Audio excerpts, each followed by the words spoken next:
Trailer ನೋಡಿದ್ಮೇಲೆ rice of Ashoka ಸಿನಿಮಾದ ನಿಜವಾದ ಹೆಸರು. ಬಟ್ ನನ್ಗನ್ಸಿದ್ದು the rise of Satish. Definitely ಹಾಗೆ ಆಗತ್ತೆ ಅದು. ರೈಸ್ ಆಫ್ ಸತೀಶ ನಾನು 2009 ಇಂದ ನೋಡ್ಕೊಂಡ್ ಬಂದಿದ್ದೀನಿ. ಹೌದು, 2008 ಅಲ್ಲಿ ನಾನು ಅವನು ಕೆಲಸ ಮಾಡಿದ್ವಿ. ಸೊ ಅವಾಗಿಂದನೂ ತುಂಬ ಡೆಡಿಕೇಟೆಡ್ ಆಗಿರ್ತಾನೆ. ಆ್ಯಂಡ್ ತುಂಬ ಖುಷಿ ಆಗುತ್ತೆ ಸಿಕ್ಕಿದಾಗೆಲ್ಲ ಸಿನಿಮಾ ಬಗ್ಗೆನೇ ಮಾತು.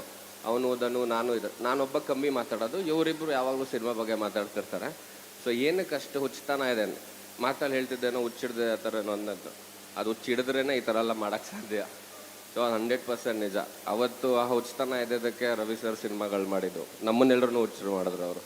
ಈಗ ನಮ್ಮ ಮಾವನು ಮಾಡ್ತಿರೋ ಸಿನಿಮಾಗಳು ಎಲ್ಲ ಹುಚ್ಚತನ ಇದ್ರೇ ಮಾಡೋದಕ್ಕೆ ಸಾಧ್ಯ. ಆ್ಯಂಡ್ ಡೆಫಿನೆಟ್ಲಿ 2.5 ವರ್ಷ ಕಷ್ಟಪಟ್ಟಿದ್ದೀರ ಸಿನಿಮಾಗೆ. ವಂಡರ್ಫುಲ್ ಆಗಿ ಆಗುತ್ತೆ ಇದು ಡೆಫಿನೆಟ್ಲಿ. ಆ್ಯಂಡ್ ಸಕ್ಸಸ್ ಪಾರ್ಟಿಲಿ ಮೀಟ್ ಮಾಡೋಣ, ಇವತ್ತೇ ಮೀಟ್ ಮಾಡೋಣ, ಬೈಯಂಗಿಲ್ಲ ಆಮೇಲೆ 11 ಗಂಟೆ ಆಮೇಲೆ. ಸೊ ಅದೊಂದಿದೆ, ಒಂದು 11 ಗಂಟೆ 11:15 ಆದಮೇಲೆ ಬೈತಾನೆ.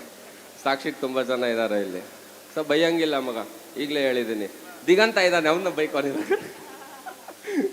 ಸೊ ಬೈಯಕ್ ಫೋನ್ ಎತ್ತಲ್ವಲ್ಲ ನಾನು. ಇವಾಗಲೂ ಕೆಲಸ ಕೊಟ್ಟಿದ್ದ ಇವಂದು ದಿಗಂತ್ ಒಂದು ಸಿನಿಮಾ ಮುಹೂರ್ತಕ್ಕೆ ನಾನು ಗೆಸ್ಟಾಗಿ ಹೋಗಿದ್ದೆ. ಇನ್ನೂ ತುಂಬ ಜ್ಞಾಪಕ ಇದೆ. ಸೊ ಹೋದೆ, 1 hour ವೆಯ್ಟ್ ಮಾಡ್ತಾ ಇದ್ದೀವಿ, ಹೀರೋ ಬರ್ತಾ ಇಲ್ಲ. ಫೋನ್ ಮಾಡಿದ್ರೆ ಹೀರೋ ಫೋನ್ ಎತ್ತಾ ಇಲ್ಲ. ಹೀರೋ ಇಲ್ದಿರೋ ಸಿನಿಮಾ, ನಾನು ಕ್ಲಾಪ್ ಹೊಡೆದು ನಾವೇ ಮಾತಾಡಿ ಬಂದಿದ್ದಾಯ್ತು. 5 ನಿಮಿಷ ಲೇಟ್ ಆಗಿ ಬಂದಿರ್ಬೋದು. ಬರಲೇ ಇಲ್ಲ ನೀನು ಅವತ್ತು ದಡ್ಡ. ಆ ಥರ ತುಂಬಾನೇ ದೊಡ್ಡದಾಗಿ ಕಾಣಿಸ್ತಿದೆ ಸಿನಿಮಾ. ತುಂಬ ದೊಡ್ಡ ಮಟ್ಟಕ್ಕೆ ಆಗತ್ತೆ ಇದು. ಆ್ಯಂಡ್ ತುಂಬ ಜನ ಆ್ಯಕ್ಟರ್ಸ್, ಸಂಪತ್ ಸರ್ ಎಲ್ಲರೂ ಅಂದರೆ ಬ್ರಿಲಿಯಂಟ್ ಆಗಿರೋ ಆ್ಯಕ್ಟರ್ಸ್ ಇದ್ದಾರೆ ಸಿನಿಮಾಲಿ. ಆ್ಯಂಡ್ ಡೆಫಿನೆಟ್ಲಿ ಆ ಥರ ಎಲ್ಲ ಸೇರಿದಾಗ್ಲೇ ಒಂದು ಒಳ್ಳೆ ಸಿನಿಮಾ ಆಗುತ್ತೆ. ಆ್ಯಂಡ್ ಈ ಸಿನಿಮಾನು ಹಂಗೆ ಆಗುತ್ತೆ. All the very best, congratulations. ಈಗಲೇ ಹೇಳ್ತಾ ಇದ್ದೀನಿ, ಫೋನ್ ಎತ್ತು ನೆಕ್ಸ್ಟ್ ನಾವು ಮಾಡಿದಾಗ. ಸೂಪರ್. ನನ್ಗೆ ಅದೇ ಏನೋ, ನನಗೆ ಫಸ್ಟ್ ಸತೀಶ್ ಅವ್ರು ಮೀಟ್ ಮಾಡಿದ್ದು ನಾವು ಮನಸಾರೆ ಸಿನಿಮಾದಲ್ಲಿ ಯೋಗರಾಜ್ ಸರ್ ಆಫೀಸಲ್ಲಿ. ಅವಾಗ ಯೋಗರಾಜ್ ಸರ್ ಹೇಳಿದ್ರು, ನೋಡೋ ಸತೀಶ್ ಅಂತ ಒಬ್ಬ ನಿನ್ನ ಜೊತೆ ಆ್ಯಕ್ಟ್ ಮಾಡ್ತಾನೆ, ಅವನು ರಂಗಭೂಮಿ ಕಲಾವಿದ, ಅಂದರೆ ನಿನಾಸಮ್ಮಲ್ಲೆಲ್ಲ ಬಂದಿದ್ದಾನೆ, ಅವನು ರಂಗಭೂಮಿಲಿ ಜೀವ ತೇದ್ಬಿಟ್ಟಿದ್ದಾನೆ ಅಂತ ಒಂದು ಒಳ್ಳೆ ನಟ. ನೀನೇನಾರು ಒಂಚೂರು ಕರೆಕ್ಟಾಗಿ ಆ್ಯಕ್ಟ್ ಮಾಡಲಿಲ್ಲ ಅಂದ್ರೆ ಅವ್ನು ತಿಂದ್ಬಿಡ್ತಾನೆ ನಿನ್ನ. ಸೊ ಚೆನ್ನಾಗಿ ಆ್ಯಕ್ಟ್ ಮಾಡು ಅಂತ ಹೇಳಿದರು. ನಿಜ.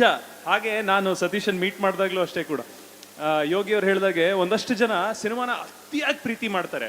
ಸೊ ಅವಾಗ ನಾನು ಸತೀಶ್ ಮೀಟ್ ಮಾಡಿದಾಗ ತುಂಬ ರಂಗಭೂಮಿನ ತುಂಬ ಪ್ರೀತಿ ಮಾಡ್ತಾ ಇದ್ರು, ಸಿನಿಮಾನ ಪ್ರೀತಿ ಮಾಡ್ತಾ ಇದ್ರು. ನೋಡ್ಗೆಳೆಯ, ನಾನು ಈ ಥರ ಒಂದು ನಾಟಕ ಮಾಡಿದ್ದೆ, ಈ ಥರ ಒಂದು ನಾಟಕನ ನಾನೇ ಡೈರೆಕ್ಟ್ ಮಾಡಿದ್ದೆ, ಈ ಥರ ಮಾತುಗಳನ್ನ ಸತೀಶ್ ಮಾತಾಡೋರು.